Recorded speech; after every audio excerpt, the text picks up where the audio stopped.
Alright, today we're looking at the Olympus OM-2n. This one has a really nice 51.4 lens, a really fast piece of glass, and the OM-2n is one of my favorite of the Olympus cameras. The single digit Olympus cameras are the ones that are their top of the line. The 1, the 2, the 1N, the 2N like this one, the 3, and the 4. This is a really nicely built camera. It has a good feel, it's solid. It has both manual exposure and an automatic setting, and the automatic setting only works as aperture priority. So you set the aperture and the camera will set the corresponding shutter speed. It's really quite simple because you figure if you're inside in a really low light pub watching a band, you're probably going to go to these really wide settings, this f2, this 1.4. If you're outside in bright sunlight, you're probably going to go closer to 5, 6, 8, and 11.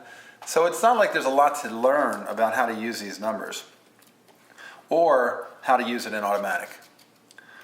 It has, if you are in automatic, you can do exposure compensation where you change this +1, -1 dial so that it'll under or overexpose.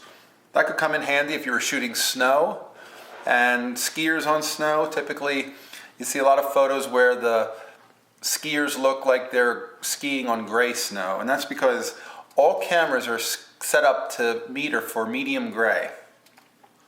And when you shoot medium gray, you get an average between grass and the sky and objects in the world, and all of that equals about a medium gray. But if you only shoot snow, the camera will think that that must be medium gray, and it'll darken your exposure. So you could just push this on +1 and shoot in automatic, and you would have a camera that would do really well in snow.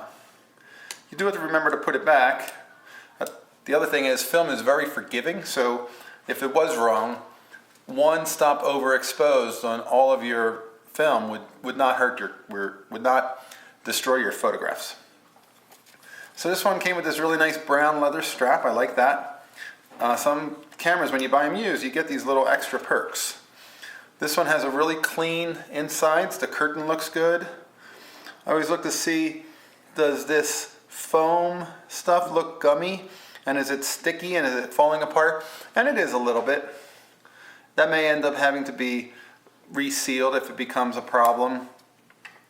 Even all through here, it looks like it's intact. It looks like it might be getting a little bit old, but I wouldn't make it a problem until it was a problem. I'd buy this camera and I would shoot film through it and I would see how it worked out. But it looks like it's in pretty clean shape. It doesn't have the flash shoe. I think it came with it. It's in the bag and I just took it off because I don't use flash. I like the natural light of photographs on black and white and color film. So I'm not a flash guy user. If I'm going to use flash, I'll use a external flash or a studio flash or a softbox. It has shutter speeds down to 1 second. The shutter speed dial is on this collar here, this inside ring, and it goes up to a 1/1000th of a second. And the apertures are on the lens, so they change as you change lenses. The camera is in really clean shape, as I said, and I always look. Sometimes you'll see some marks or something on the mirror, sometimes sticky residue from the foam that they use around the prism gets old and starts to drip, of all things. You might see that in there. So I like the way that this one is. This one's in really clean shape. Came with a case. Again, all this stuff usually comes with it. Nobody actually charges more for that. So you can get some great bargains on these cameras. You can certainly find them for $100 and probably less if you shop around and if you ask for a lower price. It uses a 76 battery or an LR44 battery, which is nice because some of the cameras that are older, like the Olympus OM-1, it uses a 625 mercury battery, which was a really well-made, well-designed battery that worked great for really accurate exposures, but it unfortunately was environmentally disastrous, and it's been banned now, and there are no more mercury batteries sold in the US. So this camera doesn't need to worry about that. You don't need to buy an adapter to make it work. It works with a 76 battery. So this is my recommendation for the Olympus OM-2n. Definitely check it out. Look for a clean one.